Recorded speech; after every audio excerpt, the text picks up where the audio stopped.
Shoes. Recorded live.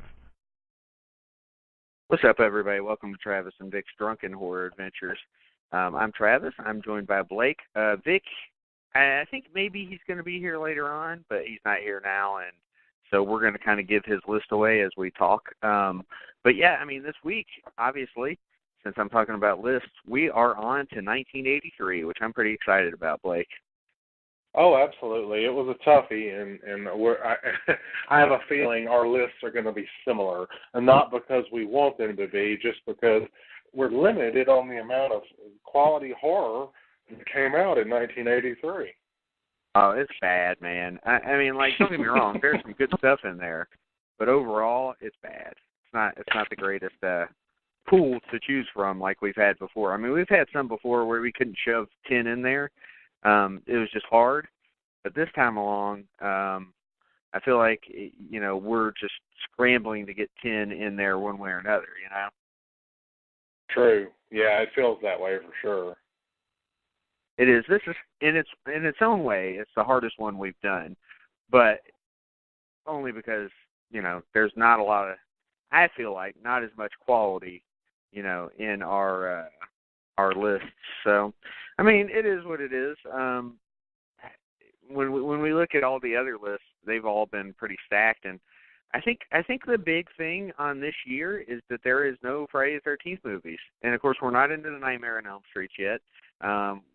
We haven't had a Halloween for 2 years. No, for a year. We had Halloween 3 the year before, but we're going to go on a Halloween slump now. So, I mean, we're just kind of missing some of those heavy hitters, Absolutely. I mean, and that makes you really appreciate what a bit we had that we were able to retrieve in the years that we're missing those large franchises. We also don't have a Texas Chainsaw Massacre film here, and we don't have any of the Hellraisers or anything like that. So yeah, it was really sparse. There were some zombie films a couple, like early in the 80s and then some later, but 83 had like a lack of zombie stuff, really. We're kind of limited overall. Yeah, it's a weird year, that's for sure. So it's going to be interesting to see what people's lists look like, because when I look through kind of the list of 1983, I'm thinking, how many of these movies has fucking Vic seen? Because Vic is, pretty much a slasher guy through and through. So you never know what he's actually seen as far as these go. So I'm interested to see his list. And I guess that's where we'll kick things off. We'll kick things off with Vic's list. And let's see here. I'm going to start from the bottom since he sent me one.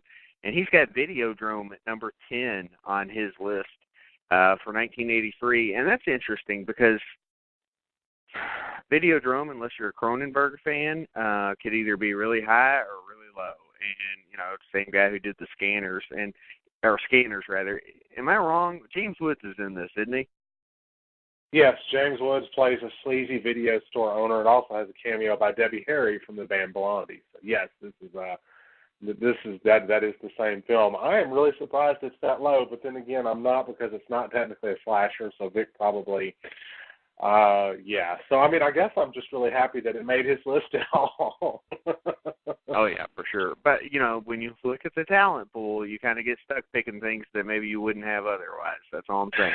Oh, I agree. Wait till you see mine. My list is, I'm certain I'm going to get shit for mine, but you guys are usually, you're gentle. You're gentle usually. Sometimes I give you shit, but not. I can't see me doing it this time along. But we'll see. We'll see. What's your number 10, buddy? Oh, God. And number 10 for me, obviously, is bottom of the barrel, and I'm going with fucking Jaws 3D, only because it's a Jaws film. We hadn't had one in a couple of years. 78 was the last time we got Jaws 2, and this one's missing Roy Scheider, this one's missing Lorraine Gary, it's missing everybody except for Dennis Quaid, and I think Meg Ryan is in this too, oddly enough. This is like one of the only horror films that, that she did, one of the very, very, very, very few. And cheesy fucking 3D. Ooh, no. It's not. I don't think it's her that's in it, is she? I think it's Leah Thompson. Leah Thompson is in it too, but I thought Meg Ryan was in it too. I know Meg Ryan is in a couple of horror films. hold on a second, because I don't want to give you the wrong answer here. Yeah, I was going to say, because I don't see Meg Ryan on the cast listing unless she was, like, super low on the totem pole. She could have been. She could have very well been. But Leah Thompson for sure. And this film gets a 3.6 out of 10. Terrible. Yeah, it's fucking awful. Yeah, I mean, okay, but this is the one, and this is just kind of a refresher to the other people. I mean, obviously they're shot in 3D, so this is coming on the heels of Friday the 13th Part 3. I don't really remember too much 3D stuff from it because, I mean, let's face it, everything I've seen was 2D, but this is kind of the SeaWorld one. And you're exactly right. Yeah. And by the way, Meg Ryan wasn't in this. She was in another terrible fucking 3D movie, Amityville 3D. That was my mistake. Same bad fucking ideas, different films, and both in CGS 3D. Yeah. 80s 3D was so terrible. Love me some Meg Ryan, though. But Leah Thompson from Back to the Future's in it, so we get the Steven Spielberg connection, don't we?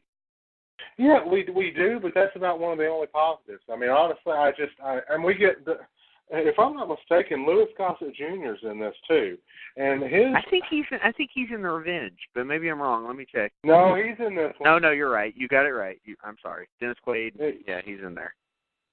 Dennis Quaid, Louis Gossett Jr. We're talking mainstream film here, guys that that are big time. Careers here, and they're doing this horror film. I mean, nothing really surprises me anymore. I mean, but this movie, what surprised me was how fucking terrible this movie was. The shark was the only redeeming quality outside of Leah Thompson's acting. And Dennis Quaid had some good acting, but overall, this movie was a stinker, and that's why it sits at the bottom of the totem pole on my list here, because it just does not reflect the best of 1983 in any shape or form. Now, you hear Blake talk about it, and you're like, but how did it even make your list? Well, that kind of tells you how shitty 1983 really was. Yes, it does tell you how shitty 1983 was. It made my list because I was a fan of the first two Jaws. I gave this one a chance. It was terrible, but it was still in the Jaws franchise, and it was released in 1983. So aside from grasping for fucking straws here, I found the connection at it being a part of a franchise that I liked, worthy of at least an honorable mention on the list. And honorable mention in this case is bottom of the fucking rung on the ladder here. But it's better than no rung. So on we go to yours, I guess. What's your number 10? Well, this is one that I'm going strictly based on the cast because I barely remember the plot. I know I've seen it. It's been way too long. It doesn't get a great reception on IMDb, so it's not one of those that's like a terrible movie by any means. But, I slipped it in just simply for the fact that Vincent Price, Christopher Lee, and Peter Cushing is in it. And hell, John Carradine's in it, too. And what I'm talking about is House of the Long Shadows. It's kind of a parody movie, and if you haven't seen it, good luck finding it. But it's about a young writer who bets $20,000 that he can write a Wuthering Heights caliber novel in 24 hours. And there's more to it than that, obviously, but you get that type of cast, and I got to include it in my top 10. You know how much I love the old school horror, Blake. And when I say old school horror, I don't mean 80s. I'm talking about way back. Oh, you're talking Universal Monsters. You're talking Hammer Films. I know where you're going, pal. We are on the same wavelength, and we always are. So I appreciate the throwback to that. It is a hard film to find, but it is doable. And I have Shudder now, by the way, so I want to give Shudder a whirl and see what all I can come up with. The wife started last night adding some stuff. You married the perfect wife when she adds Jeffrey Dahmer documentaries, Phantasm, Zombie Holocaust, and movies like that to the playlist. Do they have Cannibal Holocaust on there? Because I think they do. They've got the all one right. That's I think it's the one where there was some controversy when somebody in the film died. Yeah, I think that's the same one. Is it Fulci? No. I think Cannibal Holocaust is its own thing. Like as far as people who did it. Oh, okay, because they've got a bunch of the Mario Bava. They've got a whole section of just giallos. You got Mario Bava, Lucio Fulci. Yeah. All right, so if I tell you the name, you're going to be like, who the fuck is that? Ruggero Deodato, and written by... Oh, Deodato. Yeah. Okay, yeah. well, you do know. Look at that wisdom coming out of Blake. He knows who he is. Well, I am your mustachioed correspondent from Elm Street, of course. Just because I live on Elm Street doesn't mean I don't travel, you know? There's some real scenes of animal killing, and that's the thing that fucked with me about the movie. Beyond that, it's disgusting, but it's definitely doable. I mean, I enjoyed it, so... Oh, absolutely. But anyway, so we've already laid down what's happening at tens. I'm curious to see what Vic has at number 9. If Videodrome didn't make his top 5, I'm curious. Well, I mean, it's Vic, so if I had started asking him questions about Videodrome, I would be hard pressed to get some answers. He's got Sweet 16 at number 9. Do you remember Sweet 16, Blake? Because I haven't seen it since the VHS days. I guarantee it. Oh my God, I may have seen that about the same time that I've seen Cutting Class, but I can't attest to it. To be honest, the title doesn't ring a bell, but I've seen so much horror in my life that I could have seen it and not even know the title, buddy. So. Yeah, it's directed by Jim Sotos and starring Bo Hopkins, Susan Strasberg, Dana Kimmel from Friday the 13th Part 3. Hard-eyed. Yeah. Chris. Chris Higgins. My Higgins, favorite survivor girl from the Friday the 13th series, by the way. Well, there you go. She may be a bitch in real life. I don't really know. I just like her character. Plus she fucked Jason, so that's pretty cool. What do you mean? Maybe not willingly. But yeah, all right. So Sweet 16 is one of those that's, it's like it's a slasher, basically. It's just not one of those that's well known. So yeah, there you go. Sweet 16. I don't have it in my top 10. I don't know if Blake does. I doubt he does, based on his reaction. No. Yeah. So Vic gets to be the lone dissenter here with Sweet 16. But I'll be honest, again, this is what's so hard about 1983. None of these movies are repeat viewings. I haven't seen this shit in years. That's all I'm saying. Yeah, there's a few that I haven't seen in years. There's a few that I've seen more than a couple times, but most of them I haven't seen in years. So. Exactly. All right, well, I guess you're up at number 9 now, sir. Oh, well, I'm about to be the lone wolf, I think, too. Let me tell you something, buddy. Hey, did you watch Batman the Animated Series growing up? Dude, I watched it religiously, and I'm thinking I'm going to try to meet, what the fuck's his name, Kevin Conroy. Yeah, he's coming to Louisville Comic-Con in, November. I'm thinking about meeting him. Well, let me tell you something, a little story, because it connects directly with this film. There's an actor that did a voice on there and had a very smooth, sophisticated, suave voice, but he could be a real douche as far as the character goes. His name is John Vernon, and he was the voice of Rupert Thorne, who everybody knows is responsible for Harvey Dent's scarring, and that event, his whole turn into Two-Face, plus several other things. But he was the voice actor. John Vernon was actually a stage actor as well, and he was in several other movies. I believe he was in Ernest Goes to Camp, and then he played the actor in that movie too. Oh yeah, that was shot out here in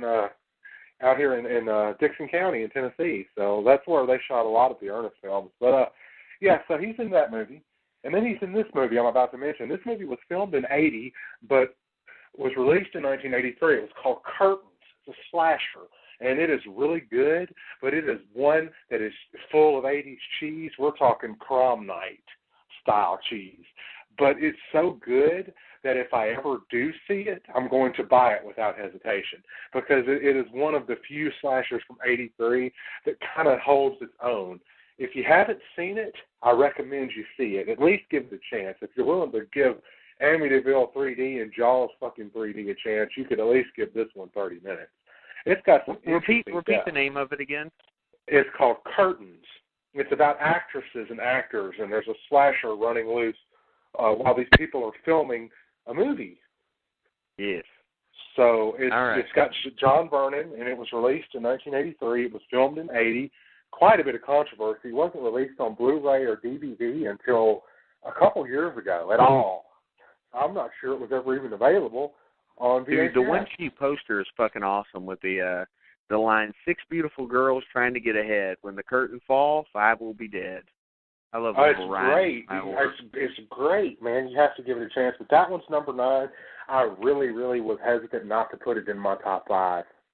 That's how good I think it is. That's how good I think it is. But the other films just, they edged it out based on